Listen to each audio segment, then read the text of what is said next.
방송에서 제공하는 투자 정보는 투자 판단에 대한 조언입니다. 방송에서 제공하는 주식의 가치, 가격 상승 및 가격 하락에 대해서는 방송사에서 보장하지 않습니다.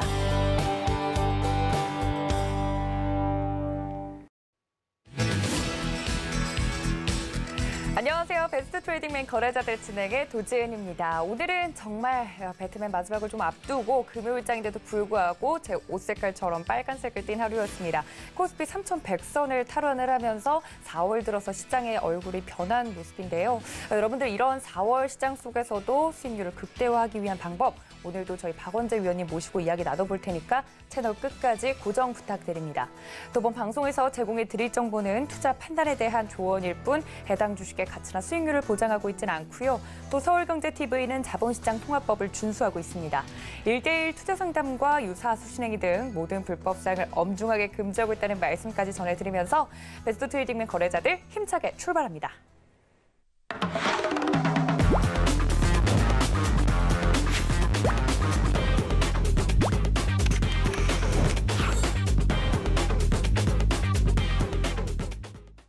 네, 금요일 하면 생각나는 분이시죠. 저희 박원재 위원님과 함께합니다. 위원님 어서 오세요. 안녕하세요. 네, 위원님 정말 이렇게 저희 또 마지막을 앞두고 금요일장인데 빨간불을 맞아요. 켜면서 마무리가 됐습니다. 네, 올 들어서 금요일마다 정말 어려웠어요. 우여곡절이 많았죠. 근데 오늘 정말 베스트 트레이딩 마지막 시간에 작별을 좀 편안하게 하라고. 어디 가시려고요, 위원님? 어쨌든 뭐 또 좋은 프로그램으로 돌아올 수 있으니까. 그럼요. 네. 어쨌든 시장은 잔인했던 1사분기를 마치고 네. 좀 기대감을 갖게 하는 4월 이렇게 봐도 될 것 같네요. 네, 오늘 시장이 굉장히 좋았던 만큼 4월 들어서 또 이렇게 시장이 또 상승을 해주니까 이제 정말 힘든 고비는 지났나 보다라고들 생각을 하시는데 오늘 수급 같은 경우도 보면 외국인과 기관이 좀 들어와 줍니다. 그간 좀 일주일 동안 바뀐 게 있다면 뭐가 있을까요, 위원님? 그걸 몰라요. 이유가 없다. 외국인이 작년 연말에 우리가 랠리를 할 때 네. 그 촉매제가 된 게 뭔지 혹시 기억하세요? 작년 11월부터 우리가 네. 쭉 올라왔었잖아요. 그쵸. 연초까지 좀 쉴 새 없이 올라오긴 했는데. 그 촉매제가 됐던 건 외국인 매수였어요. 그렇죠. 네네. 그렇게 팔아대던 외국인이 좀 돌아와 주니까. 11월 달에 6조 5천억을 사니까 네. 이거 뭐지 하고 대형주 중으로 막 달려왔었죠. 네. 연초까지. 네. 그래서 연말에 양도세 이슈를 지워버리고 네. 동학개미들이 그동안 쌓여왔던 울분을 터트리듯이 네. 연초에 도와주는구나. 그냥 쏟아붓죠. 네, 맞습니다. 더 갈 거야. 20조를 쏟아붓어요. 네. 근데 장렬하게 1월 11일 고비로 해서 아하. 이제 빠지기 시작합니다. 네, 왜 그래? 네, 제가 그것도 봤어요. 삼성전자 이제 갖고 계신 분들 많잖아요. 국민주다 네. 보니까. 그랬더니 네. 90층 위에 사람 있는데 네. 데릴러를 안 온다고 지금. 네. 많이 살아요. 네. 90층 위에 많이 삽니다. 네, 많이 계시더라고요. 그런데 이제 이유가 없어요. 외국인이 팔아요. 네. 살 줄 알았는데 팔아요. 그런데 이제 2, 4분기 들어와서 수급을 한번 볼게요. 네. 갑자기 달라졌어요. 우리 외국인이 달라졌어요. 연말부터 2,900억, 400억, 3,400억. 연말에 잠깐 팔더니 들어서 어제 5,700억, 오늘도 5,660억. 네. 이틀 동안 1조 1,000억을 샀어요. 네. 이러다가 또 이달에 6조를 사게 되면 무슨 일이 벌어질까요? 그렇게 되면 더 사면요, 전문가님. 네. 더 사면 우리 시장 뭐 3,100선 이번에 다시 탈환한 거 보니까 네. 지수 위주로 좀 들어와 주면 더 갈 수 있지 않을까요? 99층에 살고 있는 주민을 만나러 가겠죠. 예. 만나러 갈 겁니다.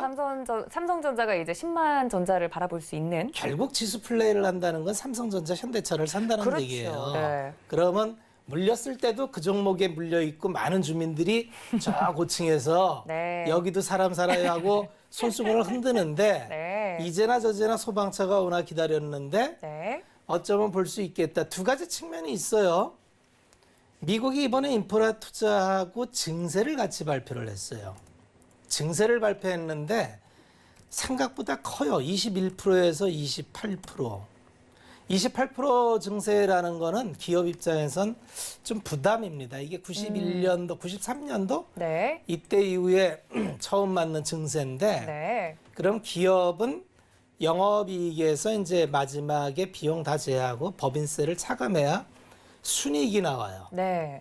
그런데 법인세가 7% 오른다는 건 기업 입장에서는 대단히 감익 요인이 되고요. 두 번째는 지난 10년 동안 한번 미국 주가를 한번 보시면요. 네. 이런 주식이 있나 싶을 만큼 엄청난 상승을 벌였습니다. 자, 나스닥의 이게 10년 동안의 차트예요.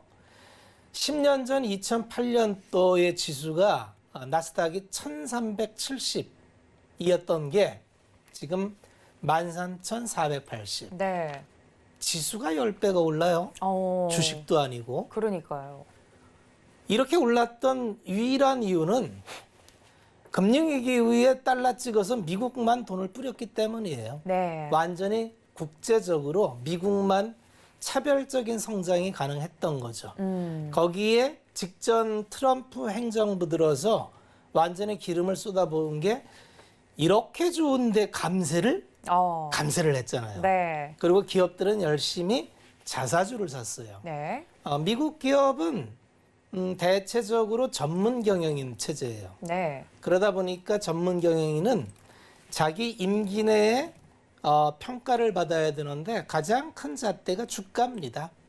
그래서 미국 기업은 의례적으로 이제 자본 재배치의 문제가 있어요. 네. 기업이 돈을 벌면은 이 돈을 주주 이익을 위해서 써야 되는데 가장 좋은 거는 하던 사업에 재투자하는 거죠. 이게 1순위입니다. 네. 두 번째는 하던 사업에 더 재투자할 일이 없으면은 다른 사업에 진출을 하죠. M&A라고 합니다. 그러니까 이제 이거 여기까지 끝났는데도 내 사업에 돈 쓸 일도 없고 네. 다른 사업도 잘 안 보여. 아유, 그러면 부채나 갚지 뭐. 그리고 부채를 갚아버려요. 부채도 갚았는데 또 갚어. 그러면 뭘 하느냐 하면은 네, 뭘 하나요, 기업? 자사주 매입과 배당입니다. 그 주주들에게 돌려주는군요. 이걸 이제 자본 재배치라래요. 네. 이 자본 재배치가 잘 돼야만 기업의 주가가 오르는데 네. 이걸 가장 활성화되어 있는 국가가 미국 주식시장이고요. 그래서 미국은 의뢰 자사주 매입을 해서 소각을 합니다. 그러면 계속 내 주식이 없어지니까 주당 수익이 올라가서 네. 주가는 끝없이 올라가요. 우리나라가 좀 안 좋은 게 이 자본 배치가 좀 부족해요. 우리는 대주주가 지분이 요만큼 있어요. 네.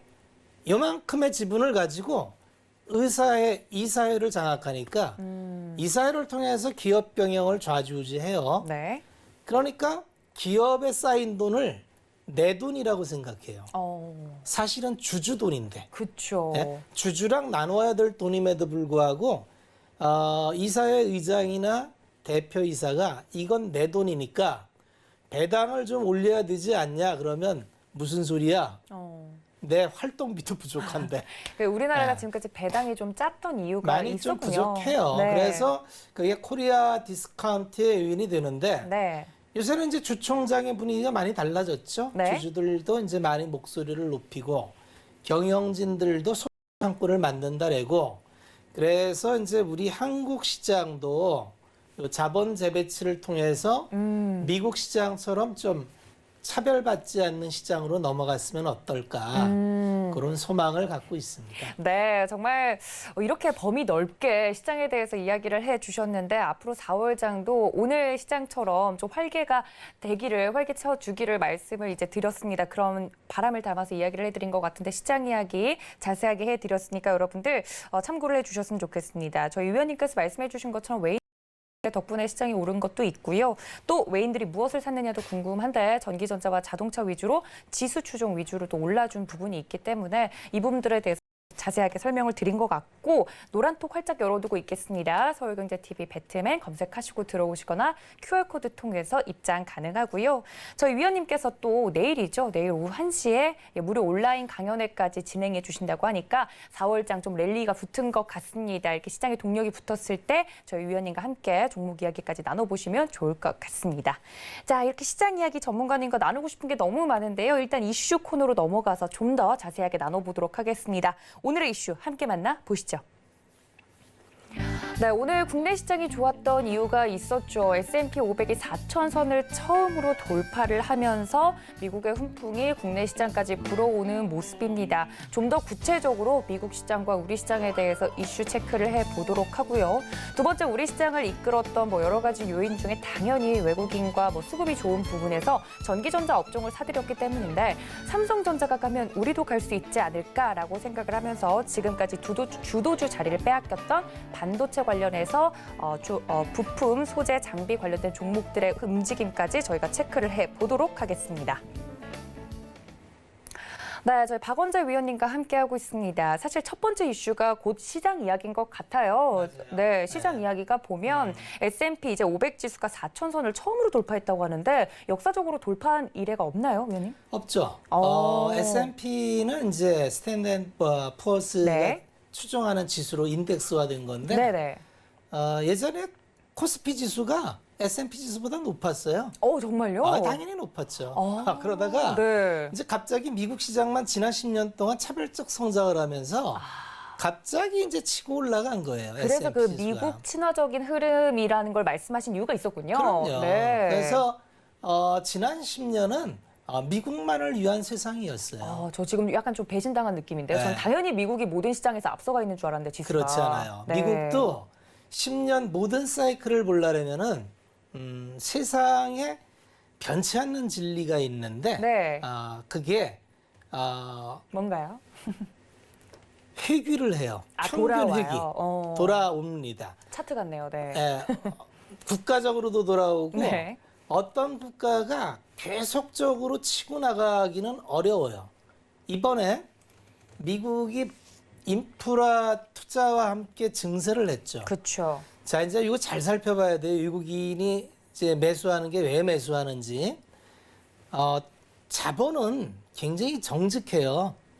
돈 될 만한 곳에 흘러요, 미리. 근데 미국이 이제 앞으로 올해까지는 작년의 기저효과 때문에 굉장히 차별적인 성장을 이어갈 텐데 네. 내년은 어떨까요, 미국이?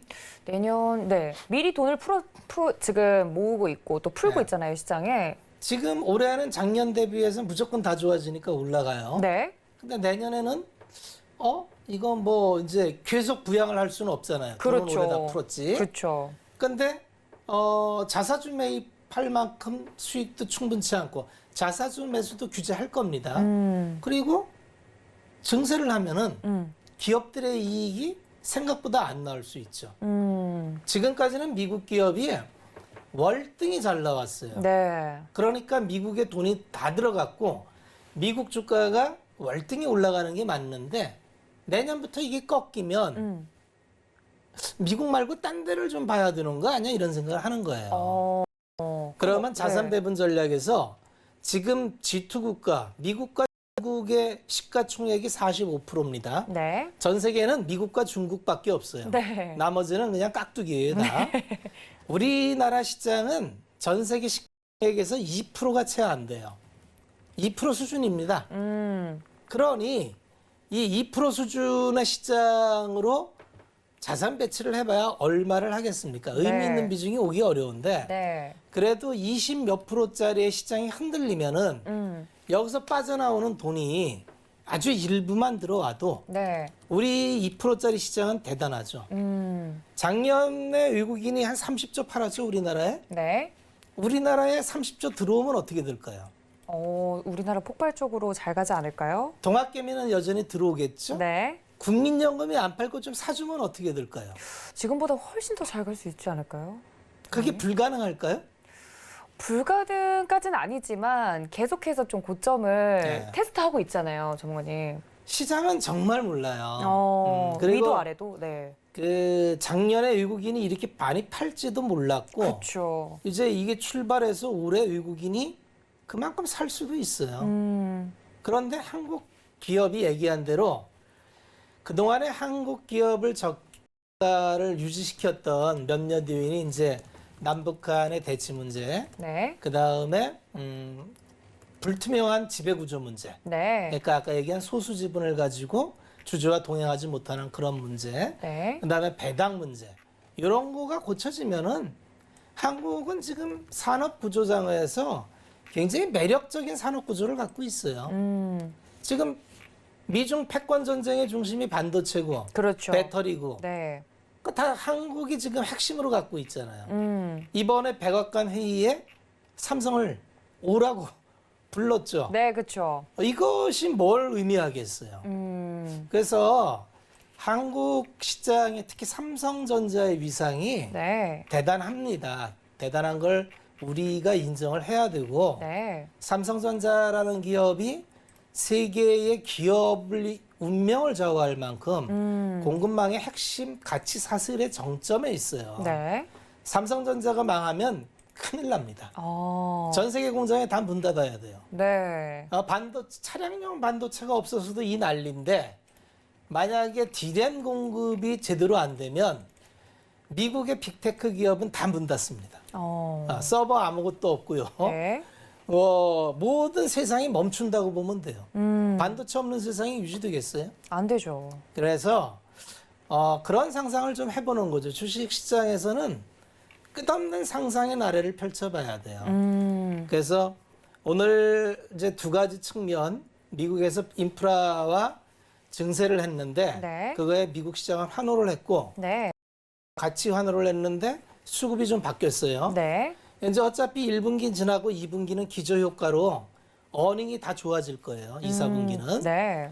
자, 어닝이 좋아지는 기대에 맞춰서 수급이 좀 보태진다면 우리 시장을 눌렀던 게 금리와 수급이었는데 그랬죠. 금리는 이제 아무도 얘기 안 해요. 네. 원래 이슈가 그래요. 그러니까요. 뭔가 이제 당시에는 시끌시끌하지만 지나가면은 왜 그랬지? 그랬었나? 네. 작년 여름에 아무도 기억 못해요. 작년 3월만 기억하지 코로나. 맞습니다. 네. 8월에 왜 그렇게 힘들었는지 아무도 몰라요. 4월엔 달라질 수 있습니다. 그런 내용을 내일 공방 시간에 한번 이야기를 해볼까 합니다. 알겠습니다. 내일 무료 온라인 강연회까지 좀 챙겨봐야 될 것 같습니다. 자세하게 시장에 대해서 뜯어봤으니까 주말에도 함께 공부하고 싶으신 분들 오후 1시 서울경제TV 더하기 채널 기억해 주시면 좋을 것 같습니다. 저희 위원님께서 이야기를 해주신 것처럼 이 반도체가 오늘 시장을 이끌었다고 해도 과언이 아닙니다. 그럴 수밖에 없는 게 그 HTS 상에서도 보실 수 있는 분들은 보실 수 있겠지만 시장 지도 같은 걸 보면 정말 삼성전자를 포함해서 전기전자 업종이 차지하는 비율이 대단합니다. 지금까지는 주도주에서 좀 밀려 있었던 반도체라든지 이런 지금까지 주도주 역할을 해왔던 종목들이 기지개를 펴니까 시장이 바로 3,100선을 올라가주는 모습인데 말씀해 주셨던 것처럼 조 바이든 정부가 반도체 공급 부족 문제를 이제 논의하는 자리에서 삼성전자에도 로브콜을 보냈고 그래서 오늘 이틀 연속 삼성전자의 주가가 가는 모습을 보여주기도 했는데 중요한 건 이 저 거대한 흐름에서 보면 미국이 중국을 견제하고 싶어 하는 건 당연하잖아요. 그렇죠. 그 사이에서 이제 반도체 기술을 독보적으로 가지고 있는 우리나라가 앞으로 시장도 잘 가고 이제 나라도 좋아지려면 이 점을 잘 이용하면 좋을 것 같은데 일단 삼성전자가 가면 우리도 못 갈 것 없다라고 하면서 반도체 부품이나 소재 장비들도 준비를 좀 하고 있잖아요. 그럼요. 그럼 네. 저희도 지금 좀 매수를 하는 게 좋을까요, 위원님? 어떻게 보세요? 매수를 하는 게 좋다고 작년 여름부터 얘기했어요. 1년 내내. 소부장은 작년 방송 출연하면서부터 네.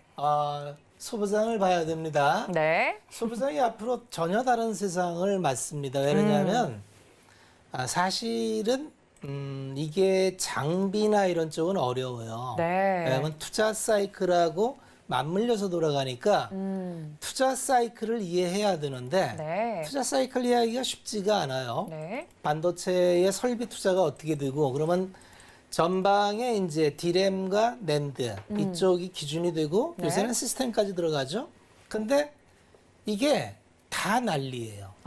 지금 더 디램과 서버 낸드보다는 시스템이 더 난리죠. 이제 시스템이라고 하는 거는 연산을 하는 기능을 로직 반도체를 보통 시스템이라고 합니다. 그러면 이걸 가장 많이 했던 게 그동안에는 이제 대만의 TSMC라는 회사가 가장 많이 처리를 했는데 네. 이게 작년에 코로나 이후에 기업들이 가만히 보니까 문 닫고 이러니까 네. 야 이거 수요가 언제 살아나나 생각해 보니까 음. 안 살아날 것 같아요. 특히 자동차 회사들은 야 자동차 이게 팔릴까? 그게 9천만 대 팔리던 자동차가 6천만 대 팔렸단 말이에요. 네. 작년에. 네. 그러니까 야 이게 자동차가 팔리겠어? 그러니까요. 그러니까 사실은 미리 오더를 내서 적정 재고를 쌓아야 되는데 네. 야 6천만 대 팔렸으면 올해 뭐 7천만 대 팔릴까 뭐 이러고 생각했는데 생각보다 회복이 네. 빠른 거예요. 네. 그러니까 이거 뭐지? 야 창고에 반도체 좀 갖고 와봐 했더니 없어. 없어요. 네. 그래서 오다 넣어봐 했더니 오다가 안 들어가. 라인이 없어요.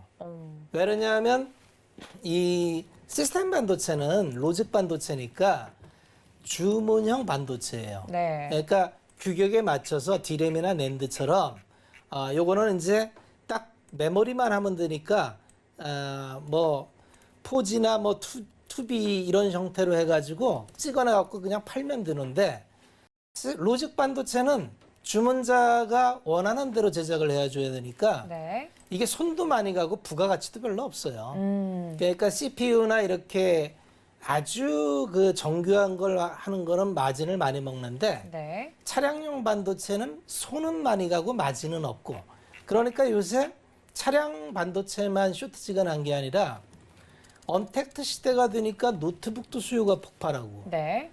정말 PC는 다 버렸는데 PC도 수요가 폭발하고 네. 그러니까 여기에 다 로직 반도체가 들어가요. 그 다음에 TV가 많이 팔리니까 TV도 그 DDIC라고 구동용 그 반도체가 들어가고 네. 그 다음에 전력 반도체 PMIC 들어가고 그러니까 자동차 반도체의 빈자리를 이런 게 이미 다 차고 있으니 네. 라인이 빈대가 없어요. 뭐 빈대가 있어야 가서 이게 라인을 이거 내 공간이 하고 차지하는데 네. 차량용 반도체가 들어갈 데가 없으니까 이제 뭔 문제가 생겼느냐? 반도체가 없어서 네. 차를 못 만들어. 그러니까요. 그래서 다 공장을 문 닫았어요. 그러니까 자동차는 고용 문제가 심각해요. 자동차가 문을 닫으면 근로자가 일을 못 하는 거예요. 네. 그러니까 미국에서도 이제 야 이거 뭐야 이거 반도체가 없어서 GM 공장이 문을 닫아? 네. 그래서 이제 사실은 그 삼성전자 입장에서는 이 차량용 반도체를 만들 수가 없어요. 삼성처럼 큰 회사가 그런 걸 만드는 게 아니라 조그만 회사, 르네사스 테크놀로지나 뭐 NXP나 이런 데서 만들어요. 근데 그런 데가 이제 이미 다 그렇게 전용이 돼서 라인이 없으니 사실은 삼성한테 이게 압박할 게 아닌데 이제 압박 아닌 압박이 되고 있는 거죠. 삼성전자 입장에서는 이거 받아줄 이유가 없는 라인이에요. 근데 겸사겸사 이게 미중 간의 기술 패권 전쟁과 맞물려서 이제 이 기회에 연합을 만들고 있는 거죠. 대중 압박. 네. 그러니까 우리는 또 이게 불편한 요소가 있죠. 네. 줄을 서라는 건가? 그러니까요. 중국이 싫어하면 어떡하죠? 우리는 줄 서기 싫은데 자꾸 이쪽 저쪽에서 줄을 서라고. 네. 참 어려운 상황입니다. 네, 네. 알겠습니다. 이 미국이 또 삼성전자한테 이렇게 러브콜을 보낸 것만 해도 미국한테 조금 더 친화적으로 다가가면 중국의 심기를 또 거스르면 또 우리나라 같은 경우는 또 중국과 더 가깝잖아요. 수출 금액으로 보면 중국이 더 많죠. 그러니까요. 네. 그래서 이런 부분들이 불확실성이 또 커지면 악재로 작용할 수 있지 않을까라는 이야기도 나오고 있는데 이런 부분에 있어서 저희가 좀 더 반도체 시장을 봤을 때 투자를 하시는 분들이잖아요. 네. 이런 불확실성을 안고도 투자를 해야 되는 이유가 있다면 뭘까요, 의원님? 문제는 총량이 무조건 커져요. 파이가 커지는 거야. 반도체 빅사이클이라 그러죠. 이 빅사이클. 네. 슈퍼사이클.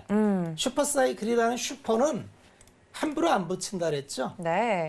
슈퍼사이클은 그야말로 기존에 없던 캐펙스 투자가 일어나는 거예요. 지금 너도 나도 투자를 하겠다는데 뭐 예전에는 보통 한 2, 30조 투자 이래도 크다 그랬어요. 네. 근데 삼성전자가 작년에 우리 시스템 반도체 10년간 133조 할 거야. 라고 했더니, 이야, 역시 삼성. 네, 통도 크다. 얼마 이렇게. 전에 TSMC가 네. 우리 3년에 130조 투자할 거야. 3년에. 어, 이건 뭐지? 인텔, 우리도 할 거야. 후발 주자 좀 해보겠어 예, 이렇게. 우리도 할 거야. 지금 난리가 났어요. 전 세계가 반도체 패권을 잡겠다고 다 난리가 나서 투자를 한다는 건 뭐냐면 네. 반도체 팹이 들어가면 당연히 이제 팹이라는 걸 공장을 그냥 팹이라고 합니다. 네. 그러면 뭐 인프라 골조를 만들어서 이제 뭐 그 규격이 갖춰지면 클린룸을 만들면 거기에 제일 먼저 장비부터 들어가죠. 예, 장비부터 챔버 들어가고 거기에 이제 식각 공정 뭐 이런 공정별로 뭐 노광, 식각, 증창 뭐 이런 장비들이 다 들어갑니다. 이송 장비 뭐 이런 게 다 들어가요. 그다음에 OHM이라고 TV에 가면 뭐 빙빙빙 도는 거 있죠, 라인에. 네네. 그런 거 다 들어가는 거예요. 굉장히 고가입니다. 그러면 반도체 부품 회사들은 당연히 대박이죠. 그렇죠. 네, 이게 언제까지? 향후 내년까지는 무조건 우상향할 수밖에 늘어나요. 없다. 네. 그러니 작년 여름부터 소부장을 봐야 됩니다. 예? 원익 IPS 같은 거 그냥 눈 갖고 감고 가세요. 사세요. 네. 한미 반도체 눈 감고 사세요. 왜냐하면 몇 개 없어요, 라인 드는 게. 근데 사실은 우리나라는 그동안의 글로벌 공급망에서 변방이었어요. 네. 그러니까 실질적으로 전 세계의 메이저 장비는 다 미국에 있어요. 미국과 일본. 그다음에 중소장비는 대만.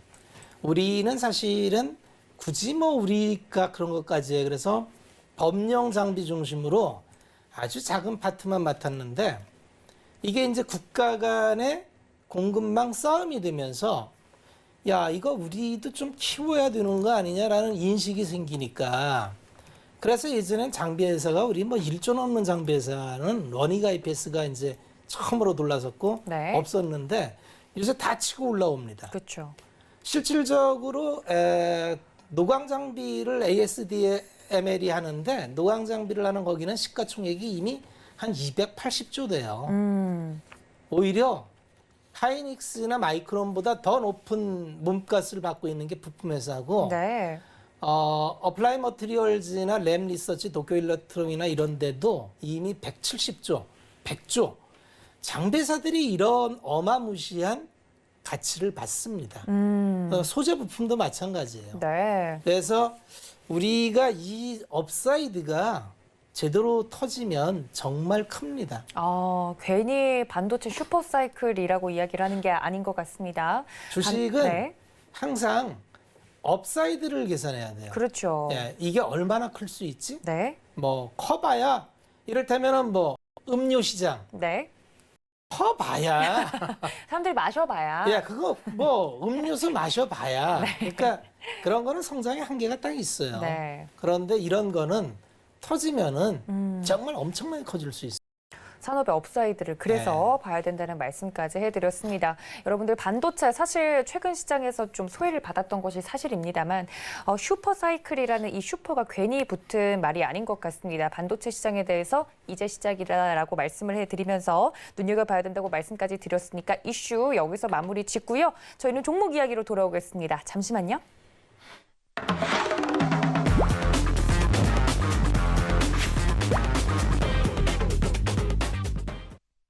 네, 이제 좀 잊고 있었던 반도체와 자동차 따라잡으려고 보니까 오늘 정말 무서운 기세로 움직이고 있습니다. 박원재 위원님, 오늘 움직였던 업종 중에서 당연히 반도체 그리고 자동차 봐야 되겠지만 특히 어느 쪽을 좀 더 볼까요? 자동차 봐야 돼요. 자동차요. 네, 기아차, 현대차. 자동차 네. 오늘 아주 특이했습니다. 네.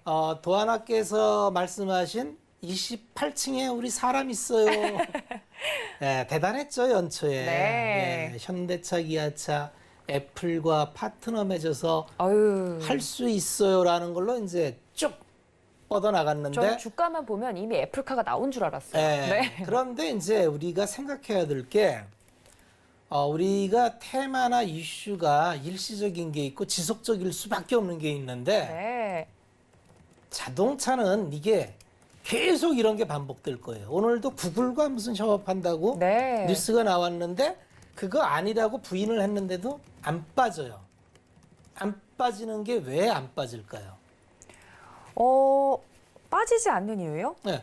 오늘 네. 사실은 미국 여러 가지 이슈가 있어서 현대차가 미국 차 판매가 네. 좋았다라는 판매 거. 구조가 두 번째는 좋았다. 네. 구글과 자율주행차 협의해서 뭘 한다. 이게 굉장히 컸죠. 애플카에 이어서 네. 야 구글카 협회에서 그럼 구글카 만드나 이렇게. 그러면 자동차 회사는 주행 데이터가 있어요. 그쵸. 모든 앞으로 자율주행차가 되면은 지금 자동차 시장은 한 1,000조 정도 돼요. 네. 자동차 시장이. 그런데 이게 자율주행차로 넘어가서 자율주행 시대가 되면 자동차 총 연간 부가가치를 1경 정도의 가치로 봅니다. 지금보다 일경이요? 10배를 높게 봐요. 그러면 그러면 무엇이 그렇게 가치를 키우느냐면 네. 자동차가 계속 디바이스의 변화를 했잖아요. 플랫폼이 되어간다 플랫폼이 된다 말씀이셨죠. 그랬죠. 그러면 자동차 회사는 주행 데이터를 가지고 있고 빅테크 회사들은 데이터를 소프트웨어를 가지고 갖고 있고, 있어요. 네. 그러면 구글도 웨이모를 통해서 굉장히 주행 기록을 갖고 있는데 너무 작죠. 현대차만 해도 제네시스를 통한 그 주행 데이터가 엄청 많습니다. 네. 그러면 뭘 할 수 있냐면 사람이 이제 운전석에서 해방이 되면 이 차라는 공간은 굉장히 개인 공간으로 변신을 해요. 누구한테 간섭받지 않고 업무를 할 수도 있고 인포테인먼트, 오락 극장이 되기도 하고 그 다음에 그냥 여가가 되기도 하고 병원이 되기도 해요. 원격진로. 네. 그래서 그 모든 게 여기 붙음으로 해서 일경이라는 부가가치를 받는데 이걸 누가 선점해서 먹느냐. 그렇죠. 이런 엄청난 싸움이 있어요. 그래서 누구는 이제 자동차가 뭐 애플카, 구글카 이런 게 이건 뭐 테마다, 일시적이다 이렇게 할 수도 있어요. 하지만 또 한편에서 보면 어차피 가야 될 길이에요. 지금은 아니지만 네. 어차피 가야 될 길이에요. 어. 그 두 번째는 현대차가 그러면 비싸냐? 네. 지금 주가가 비싸냐? 비싸면 다 필요 없어요. 그렇죠. 가격이 비싸면 의미 가격이 없죠. 비싸면 이건 뭐 큰일 나. 그냥 보내줘야죠. 망가져. 네. 보내줘. 포워드 PER로 10배. 사실은 자동차는 그동안에는 성장이 없어서 한 7배, 8배 쳐줬으니까 포워드로 10배면은 비싸요. 네. 지금까지 레코드에 비해선. 네네. 그런데 잣대가 달라지면 야, 그게 아니고 성장 안 하는 게 아니고 이게 어디까지 갈지 몰라. 그렇죠. 라는 상상이 더해지면 야, 이거 20배 가면 어떻게 되지? 사람들 이 멀티플이라고 하는 거는 주식은 미인대라고 하죠. 네. 어제까지는 뭐 별로야 이랬는데 밤에 조명 아래에서 네. 비쳤더니 아니 딴 사람이야. 아니 이런 매력이 예. 이런 거죠. 그래서 자동차라는 업종을 우리는 만성 성장도 없고 그냥 엔지니어의 그냥 뭐 영업이익률 한 3% 5%. 그러니까 고용 좋고 다 좋은데 매력은 없는 이런 섹터로 봤는데 아니야. 이게 엄청나게 달라질 수 있어. 그러니까 글로벌리로 유니버스가 될 수 있는 그런 매력이 생겨버렸어요. 그러면 그렇죠. 이게 만약에 현대차가 지금 시가총액이 50조인데 500조 못 가라는 법이 없습니다. 그러니까 화학 연료 시대에서 자동차가 평가받던 방법이랑 4차 산업혁명이 네. 현기차가 네. 자율주행의 선도적 위치에서 누군가 손잡고 네. 먼저 진입을 해버리면 테슬라가 지금 700조를 받잖아요. 그렇죠. 테슬라보다 훨씬 가치가 있을 수 있죠. 그래서 그 싸움이 시작되기 때문에 우리는 자동차 회사를 포기하면 안 돼요. 그래서 우리 주식 불패방에서도 그냥 자동차는 갖고 가 봅시다. 왜? 꿈이 어디까지 갈지 모르니까. 그렇죠. 그리고 이건 아무도 모르지만 현대기아차는 나름대로 꽤 괜찮은 경쟁력을 갖고 지금 가고 있어요. 수소차도 잘 대응하고 있고. 그렇죠. 그리고 어차피 연합을 합니다. 자체적으로 못해요. 그럼 빅테크 기업과 자동차 회사 간에 손을 잡아요. 이합 집산을 네. 할 텐데 현대기아차는 누가 봐도 매력적인 파트너입니다. 알겠습니다. 정말 잠깐 잊고 있었던 자동차 관련 종목들에 대해서 머릿속에 막 스쳐 지나가는데 오늘 장 움직인 업종 중에서 자동차 특히나 또 반도체와 더불어서 이야기를 해드렸고 그렇다면 내일 장 움직일 업종으로는 역시나 반도체 봐야겠죠, 위원님? 반도체 봐야 돼요. 네. 좀 더 봐야 자세하게 됩니다. 종목 이야기해 주실 수 있을까요? 그럼요. 네. 어떤 종목부터 볼까요? 아직 바로 들어가나요? 네. 네네네. 저 CG가 도는 줄 알았어요. 네. 이게 뭔가 변화가 있는 게 아니고 방송을 네. 좀 해서 익숙하다 했더니 마지막 방송에 실수를 하는군요. 이런 네. 게 더 인간미 있게 느껴집니다, 네. 정말님. 네. 착각했습니다. 내일장 움직일 업종. 반도체를 그럼 바로 볼게요. 네. 반도체를 바로 봅니다. 반도체는 아까 이제 이슈에서 말씀드렸듯이 네. 반도체가 팹이 들어가고 네. 팹이 들어가면 장비들이 쭉 들어가요. 장비들이 그쵸. 들어가면은 제일 먼저 들어가는 게 공정은 웨이퍼 공정이 있고 그 다음엔 뭐죠? 계속 그 깎고 닦고를 네. 반복을 해요. 3개월 동안 반복을 해요, 이걸. 그러면 그 안에 뭐가 들어가야 되느냐면 장비들이 이제 물론 그 우리나라 장비도 들어가지만 지금은 대개 이제 미국산 장비가 들어가죠. 네. 어플라이 머티리얼즈나 램 리서치나 도쿄 일렉트로닉 이런 데서 식각, 증착, 노광 장비들이 쭉 들어가서 이게 이제 라인 공정에 쭉 장비들이 깔립니다. 네. 그럼 여기 깔린 거에 들어가서 웨이퍼 투입되기 시작하면은 그렇죠. 대패 삼겹살처럼 이렇게. 그렇죠. 네. 이게 이제 빙글빙글 돌아가는 거예요. 자동으로 사람 하나도 없어. 네. 사람은 밖에서 마스크 쓰고 이렇게 구경하죠. 팔짱 끼고 구경해. 라인이 잘 돌아가나. 네. 그 안엔 다 진공이고 화학 물질이 들어가 있기 때문에 사람이 들어갈 수도 없어요. 네. 아주 혹독한 환경에서 3개월을 돌립니다. 그러고 나서 이제 나오는 거예요. 그러면 네. 국내적으로 보면은 이제 장비의 대표적인 게 이제 원익 IPS와 네. 원익 IPS 주가를 보면 고점을 뚫었죠. 네. 자, 한번 보세요. 고점들을 다 뚫고 있어요. 작년 여름에 뭐 봐야 됩니다 했을 때가 얼마였냐면 되게 3만 원 수준이었어요. 3만 원 수준에서 지난 완전히 뭐 그 4월 달 저점 말고도 그러면 3만 원 수준에서 이제 계속 제자리 맴돌다가 5만 원 뚫고 드디어 고점을 뚫었습니다. 원익 IPS. 유진테크 볼까요? 아이고, 유진테크는 제가 방송에서 몇 번 얘기했었죠. 뭐 다 얘기한 종목이지만 이것도 고점을 뚫었네요. 그럼 그 다음에 장비는 테스가 있어요. 테스는 오늘 고점을 뚫었네요. 이 고점을 뚫는다는 건 주식시장에서 굉장히 잘 봐야 됩니다. 왜냐하면 지금부터 출발이라는 의미가 있어요. 고점을 뚫고 간다는 건 뭔지 모르지만 신고가, 새로운 영역을 가기 위해서는 주가는 반드시 직전 고점을 뚫어야 됩니다. 요거를 이제 고점 돌파 전략, 네. 돌파 전략의 아주 핵심 아이디어인데 요걸 가지고 큰 돈을 벌었던 요 단순한 아이디어가 큰 돈 번 게 이제 미국의 터틀 시스템이라고 있어요. 아주 간단해요. 고점 돌파하면 무조건 사. 묻지도 따지지도 않고요. 묻지도 따지도 말고 사. 그리고 손절매를 딱 정해요. 그래서 이거 페이크가 많으니까 쏘갔네? 쏘가줘. 그 정도 그런데- 손실폭은 오케이. 오케이. 네. 그런데 고점 뚫은 게 가면은 어디까지 갈지 아무도 몰라. 이게 여기서 출발해서 10배를 가기도 하고 네. 뭐 5배를 가기도 하고 100% 가기도 하고.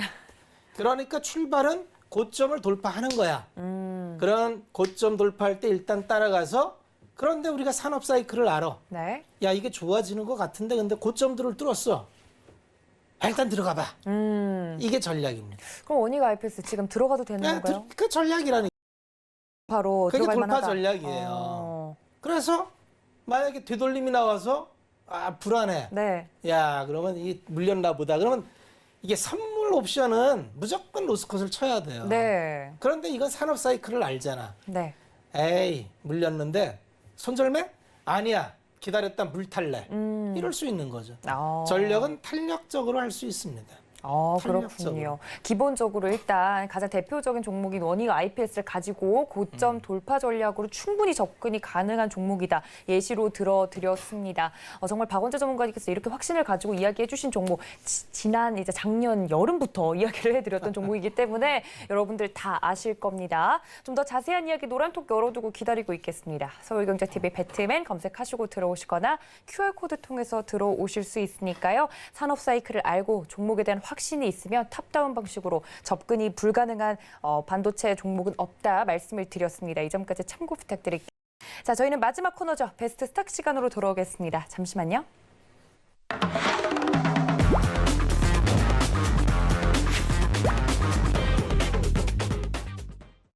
자, 이번 주는 내내 저희 위원님께서 말씀을 해주신 종목들에 대한 리뷰를 들어보고 있습니다. 위원님들이 이렇게 보내주신 종목들을 보다 보니까 위원님들의 성격이랑 목소리가 들리는 것 같기도 하고요. 저희 박원재 위원님께서 베스트 스탁 시간에 소개를 해드렸던 종목 만나보겠습니다. 네, 하나둘씩 살펴보면 1월 초에는 동부건설 그리고 스펙코 그리고 반도체 기술 이야기를 해드렸습니다. 유일한 기술을 가지고 있다 하면서 테크윈 이야기를 해드렸었고요. 동훈아나텍, DLENC 이야기를 해드렸습니다. 그리고 2월에 들어서 삼성전기와 LS 그리고 SK머티리얼즈까지 말씀을 드렸고요.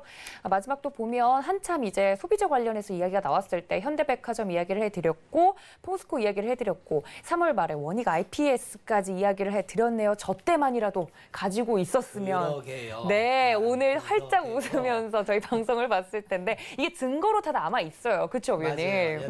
맞아요. 전문가는 도망갈 데가 없어요. 다 방송이 기록이 되기 때문에. 네. 그러면 어떤 종목부터 좀 리뷰를 해볼까요, 위원님? 사실은 뭐 그냥 다 마찬가지인데 그냥 직전 그냥 순서대로 지난주, 지지난주 이렇게 뭐 역으로 왜냐면 가볼까요? 네. 다 똑같아요. 지금 저기 중에 뭐 탄력적인 종목도 있고 좀 처지는 종목도 있는데 네. 적어도 저 종목이 죽을 종목은 없습니다. 다 위치를 찾아갈 종목이고 네. 시간이 지나면 제 역할을 할 수 있는 종목이라고 보고 있습니다. 투자 아이디어가 아니다 하는 종목은 없어요. 네. 다만 이제 탄력이 좀 떨어지는 거는 아까 보니까 나도 봤는데 저런 종목 스페코라는 종목을 네. 스페코부터 볼까요? 네, 그럴까요? 이게 제일 흐름이 안 좋을 텐데 이게 이제 풍력 관련주죠. 맞습니다. 네, 풍력 관련주인데 멕시코에 공장을 갖고 있어요. 그래서 멕시코에 갖고 있어서 그 텍사스주가 풍력 설치량이 가장 많은 주예요. 여기에 직수출을 할 수 있어서 상당히 유리한데 이번에 그 부양책 발표안을 보니까 우리는 이제 부양책 발표하면 당연히 신재생이 가장 클 걸로 봤는데 네. 인프라 투자 그러니까 도로, 항만, 교통 뭐 이런 거 많이 하고 잡다한 게 많이 나오고 특이했던 게 반도체하고 제조업 경쟁력 강화에도 돈을 쓴다 그랬어요. 그러다 보니까 이제 풍력 관련이나 이런 쪽이 특히 스페코가 마이너로 좀 소외받는데 한번 밸류를 해볼게요. 스페코가 그럼 정말 비싼 거냐? 현재 시가총액이 1,400억입니다. 포워드 밸류로 9.5배를 받고 있어요. PBR 밸류는 3.46배. 그런데 여기가 앞으로 5년 동안 이제 작년에 워낙 풍력이 좋았고 앞으로 5년 동안 미국은 신재생으로 급격히 올라갈 겁니다. 그러면 우리가 기본적으로 증권사의 이제 컨센서스를 보면은 대충 나오는데 컨센서스 매출액이 2021년에 매출이 50% 증가하는 걸로 증권사에서 리포트가 나와 있어요. 1,200억 매출이 나온다고 내년에도 1,400억 이렇게 증가를 합니다. 그리고 영업이익을 보면은 올해 176억의 영업이익을 뽑아내서 비용을 빼서 당기순이익이 144억 번달해요. 그러면 올해 기준으로 해서 10배입니다. 내년에 183억을 번달해요. 성장하는 기업인데 10배야. 비싸다 보긴 좀 어렵습니다. 네. 이게 주식이라는 게 갖고 있을 때 안 올라가면 참 지루합니다. 예. 작년에 이렇게 탄력적으로 올라갔다가 행보하니 야 이거 사실 바닥에서 많이 올라갔는데 그래도 업사이드가 있다고 보고 이제 들어가는데 여기서 횡보를 지금 몇 달 했죠? 한 6개월, 8개월 이렇게 횡보를 하면은 보통 일반 투자하시는 분들이 이 횡보를 못 견뎌서 그렇죠. 이제 차선을 자꾸 바꿔요.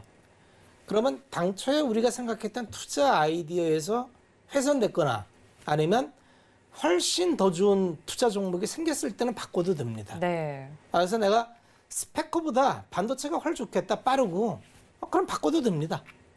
그런데 나는 포트의 일부는 반도체는 많이 갖고 있어. 그냥 포트의 일부는 그냥 이거 갖고 갈 거야. 그럼 갖고 가셔도 됩니다. 결국은 우리가 투자 아이디어 실현되려면 스펙커가 올해 이제 분기별로 과연 전망치대로 실적이 나오는지를 봐야 됩니다. 그래서 실적이 예측대로 나오면은 주가는 올라갈 겁니다. 왜냐하면 성장을 하니까. 그래서 주가는 이렇게 올라갔다가 횡보했다가 확인하고 또 올라갔다가 이런 과정을 반복한다는 걸 참고하시면 좋을 것 같고요. 두 번째는 이제 포스코를 볼게요. 포스코는 이제 우리가 뭐 작년 20만 원대도 많이 얘기했다 30만 원은 이제 한번 매도를 했었는데 다시 이제 요거 30만 원 밑에 내려왔길래 이 정도면 다시 사도 됩니다. 왜냐하면 철강은 기본적으로 항상 중국이 문제였어요. 그렇죠. 중국이 항상 공급 과잉. 그래서 중국은 아주 성마다 지역마다 아주 작은 규모의 야적장이 많아요. 우리가 사극을 보면 왜 대장장들이 이게 밟아가지고 때리면서 네. 하듯이 그런 제철소가 정말 많아요. 그런데 제철소가 저품이 탄을 씁니다. 그러니까 이산화탄소를 엄청 배출을 하죠.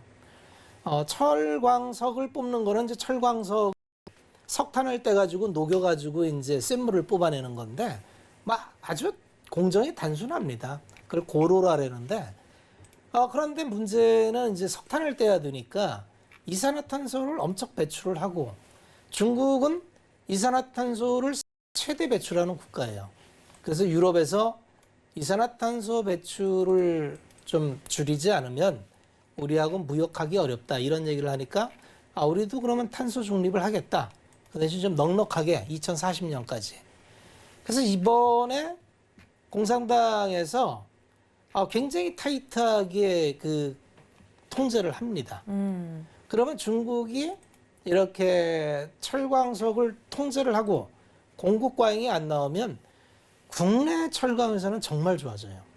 그래서 요새 철광석 가격은 떨어지고 여름 가격은 올라서 요새 계속 올립니다. 네. 단가를. 제법 수익이 많이 날 것 같아요. 포스코 기준으로 시가총액이 27조인데 항상 이렇게 보시는 훈련을 하시는 게 좋습니다. 또 컨센서스를 볼게요. 네. 증권사에서는 계속 올라가는데 어떻게 하고 있나.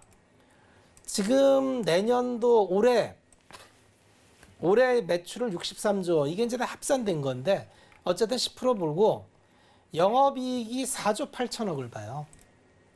4조 8천억이면 분기당 1조가 넘잖아요. 네. 그런데 27조니까 싸요. 음. 그러니까 업사이드가 과거에 포스코가 한창 잘 나갈 때 주가가 2007, 8년대 주가가 얼마까지 갔었냐면 이게 얼마죠? 76만 원, 76만 원까지 갔었는데 이번 사이클에서는 40만 원은 뭐 무난하게 가지 않을까 그렇게 판단이 됩니다. 포스코. 그래서 네. 이렇게 밸류에이션을 이렇게 해보면은 우리가 싸다 비싸다를 이제 이렇게 이게 정답은 없지만 네. 지금까지 업력과 컨센서스를 모아서 이건 그냥 한마디로 비슷하게 추정하는 겁니다. 그러니까 너무 기업 수익을 추정하는데 끝점 따지거나 이럴 필요는 없어요. 왜냐하면 네. 미래치 추정이기 때문에 여기는 많은 가정이 들어가 있고 이 많은 가정 자체가 불확실성입니다. 그래서 너무 이공계 하시는 분이나 과학 하시는 분들은 주식을 과학하듯이 끝점 맞추고 뭐 네. 정확한 답. 네. 주식은 그냥 비슷하게 퉁치는 거예요. 그래서 뭐 이러이러한 조건 넣어서 뭐 이 정도면 이만큼 나오겠지. 거기에 변수를 이렇게 좀 가감을 해서 네. 이 정도의 그림으로 두루뭉실하게 가도 됩니다. 그렇게 해서 이 정도면 싸다 비싸다. 이렇게 하시면 포스코도 확실히 싸다.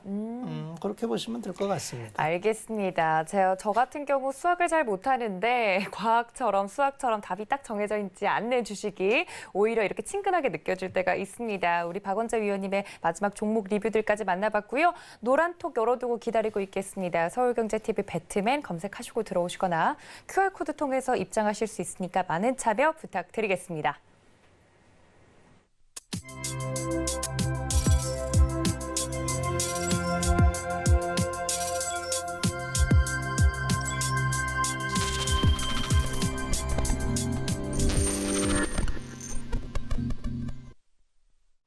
네, 박원재 위원님과 함께 1시간 동안 이야기를 나눠봤는데요. 너무 아쉽다 하시는 분들 서울경제TV 더하기 채널에서 내일 오후 1시부터 또 박원재 위원님과 이야기 나눌 수 있는 시간 저희가 마련을 해놨으니까요. 주말에도 공연이 아니죠. 공연하면 안 되죠.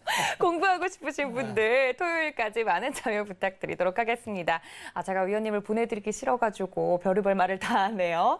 네, 아쉽지만 박원재 위원님 보내드리면서 오늘 여기서 인사 나누겠습니다. 위원님 고맙습니다.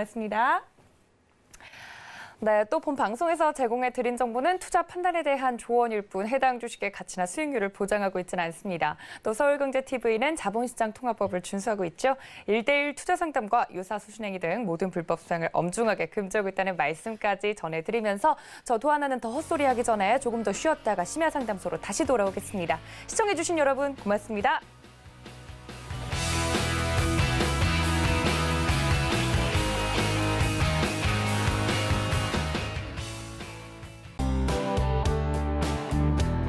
본 방송에서 제공하는 투자 정보는 투자 판단에 대한 조언입니다.